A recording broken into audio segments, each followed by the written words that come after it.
स्वर्गीय आत्माएं हमसे सपनों के माध्यम से कम्युनिकेट करती हैं। और ये जो कम्युनिकेशन है कई बार तो बड़ा स्पष्ट होता है, बहुत क्लियर समझ आता है कि क्या है। और कई बार कुछ समझ नहीं आता है। आत्माओं के लिए जो कम्युनिकेशन का सबसे कॉमन और सबसे आसान रास्ता है वो हमारे सपने ही हैं। और वो इसलिए क्योंकि रात को हमारा जो कॉन्शियस मन है, जो तार्किक मन है, जो हम पूरे दिन अपने अहंकार में जीते हैं, जो हमारा जजमेंटल मन है वो शांत होता है, वो काम नहीं करता है। उस वक्त हमारा सबकॉन्शियस मन अधिक कार्य करता है। इसलिए जो अ, अनदेखे आयाम हैं उनके प्रति हम ज़्यादा जागरूक हो सकते हैं। और दूसरा, जैसा कि जीवात्मा जगत के नियम, इस पुस्तक में भी इस चीज़ को बहुत डिटेल में एक्सप्लेन किया गया है। रात्रि में हमारी आत्मा उस सूक्ष्म लोक में यात्रा करने में ज़्यादा सक्षम होती है। हम अपनी रुपहली डोरी के माध्यम से उस सूक्ष्म दुनिया से आसानी से जुड़ पाते हैं। और अधिकतर जो इस तरह के सपने होते हैं, ये सपने कई बार घटनाओं की तरह होते हैं। जैसे आपको लगता है कि आपने जो जीवन जिया है अपने प्रियजन के साथ, उसका कोई टुकड़ा आपके सामने आ गया है। वही कोई दिन आपके सामने आ गया है। कुछ इस तरह के सपने अधिकतर जो होते हैं वो कुछ इस तरह के होते हैं। वैसे और भी अलग तरह के आ सकते हैं, लेकिन मोस्टली इस तरह से सपने सामने आते हैं। क्योंकि जो सबसे ईज़ी रास्ता है, जहाँ आप सबसे ज़्यादा वास्तविक फ़ील कर पाएँगे, क्योंकि हकीकत में होता तो ये वास्तविक ही है ना।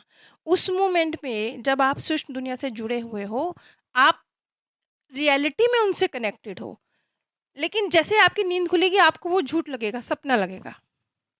और अगर आपके स्वर्गीय प्रियजन ने सपने के माध्यम से आप तक अपना मैसेज आसानी से कन्वे किया है, वो मतलब जिस कार्य के लिए वो सपने के माध्यम से आपसे कम्युनिकेट कर पाया है, वो कर पाया है, तो उसकी सबसे बड़ी पहचान ही ये होती है कि वो सपना आपको बिल्कुल रियल लगता है। रियल भी लगता है। और जब आप सुबह उठेंगे तो आपको, अगर वो सकारात्मक ऊर्जा पहुँचाने में आप तक सफल रहे हैं, तो एक हल्कापन भी महसूस होगा। मतलब याद आएगी अपने प्रियजन की, लेकिन सिर्फ़ याद आएगी, याद के साथ दुःख नहीं आएगा। यहाँ मैं आपके साथ जेम्स प्रांग के एक मित्र का केस शेयर करने जा रही हूँ। जेम्स प्रांग के एक मित्र हुआ करते थे, जो उनके बहुत करीबी मित्र थे। वो एक स्कूल में टीचर थे और अक्सर जेम्स प्रांग उनके साथ जो उनकी आध्यात्मिक यात्रा थी, उसकी भी चर्चा किया करते थे।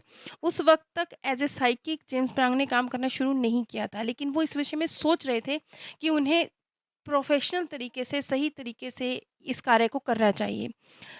तो इस विषय में वो अपने मित्र से चर्चा किया करते थे कि मैं ये सोच रहा हूँ कि अब मैं इस चीज़ को सही तरीके से अपने कैरियर के रूप में चुनूँ।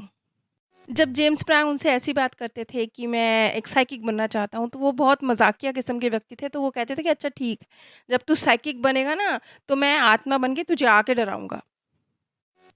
अब वो जेम्स प्रांग के बहुत बेहतरीन मित्र थे, तो उनके साथ उन्होंने एक खूबसूरत वक़्त गुज़ारा था। तो उनके मित्र की जब मृत्यु हुई, तो वो कहते हैं कि अक्सर सपने में वो ये देखते थे कि वो सुबह हुई है, सो के उठे हैं और जॉन, जो उनके मित्र का नाम है, वो उन्हें किचन से ब्रेकफ़ास्ट के लिए आवाज़ लगाता है। जेम्स प्रांग टेबल पे बैठे हुए हैं और उनका मित्र किचन में अंडे तोड़ रहा है। उसके बाद उनका दोस्त उनसे कहता है कि तुम कौन-सी चाय लेना पसंद करोगे? ये बिल्कुल रियल लग रहा था। ये वो ज़िंदगी थी जैसे वो जिया करते थे अपने दोस्त के साथ। बाद में उनके मित्र ने कहा कि मैं ऐसा इसलिए करता था ड्रीम के माध्यम से, जो वो इस तरीके से आते थे, क्योंकि यही सबसे ज़्यादा रियलिस्टिक तरीका था तुम्हें ये बताने का कि मैं तुमसे दूर नहीं हूँ, मैं तुम्हारे साथ हूँ। एक और सपना जो उनकी माताजी के विषय में उनको आया करता था कि वो अपनी माताजी के जो कॉफ़िन है उसके सामने हैं और प्रेयर्स कर रहे हैं, उनके लिए प्रार्थना कर रहे हैं। फिर वो खड़े होते हैं, आगे बढ़ते हैं और पीछे एक आखिरी बार अपनी मम्मी जी को देखने के लिए मुड़ते हैं, तो वो देखते हैं कि उनकी मम्मी जी उस कॉफ़िन से उठकर बैठ गई हैं और उनकी तरफ देखकर हँस रही हैं। हकीकत में उनकी मम्मी जी सब इस तरीके के सपनों के माध्यम से उन तक ये मैसेज पहुंचाने की कोशिश कर रही थी कि वो मरी नहीं है। क्यों? क्योंकि हकीकत में कोई कभी नहीं मरता है, वो उनके साथ ही है। खैर, जेम्स ब्राउन का मामला तो अलग है, क्योंकि वो सिर्फ सपनों पर निर्भर नहीं है। अगर आप चाहते हैं कि आप अपने स्वर्गीय प्रियजनों को सपनों के माध्यम से महसूस कर सकें, रात को सोने से पहले अपने स्वर्गीय प्रियजन को एक लेटर लिखिए और जैसे वो अभी जीवित ही हैं, उनकी अभी मृत्यु नहीं हुई है। नॉर्मली जैसे आप उनसे बातें किया करते थे जब वो जीवित थे, इसी प्रकार से मन में उनसे बातें करते हुए ही नींद के आगोश में जाइए। यदि आप ऐसा करते हैं तो संभव है आप भी सपनों के माध्यम से अपने प्रियजन के कुछ मैसेज रिसीव कर पाएँ। अगर आप ऐसा करते हैं तो संभव है कि आप भी अपने प्रियजन को स्वप्न के माध्यम से महसूस कर पाएँ, उनके मैसेज रिसीव कर पाएँ। नीचे डिस्क्रिप्शन बॉक्स में मैंने आप सभी के साथ अपने सेकंड चैनल का लिंक शेयर किया है। इन दोनों चैनल्स पर ही मृत्यु के बाद की दुनिया के संबंध में जो सत्य जानकारी है, जो आप लोगों के सत्य अनुभव हैं, उनके आधार पर जानकारी प्रस्तुत की जाती है। आप सभी पर परमात्म सौंदर्य, प्रेम और आनंद सदैव बरसता रहे। आप सभी दिव्य परम धाम में स्थान प्राप्त करें।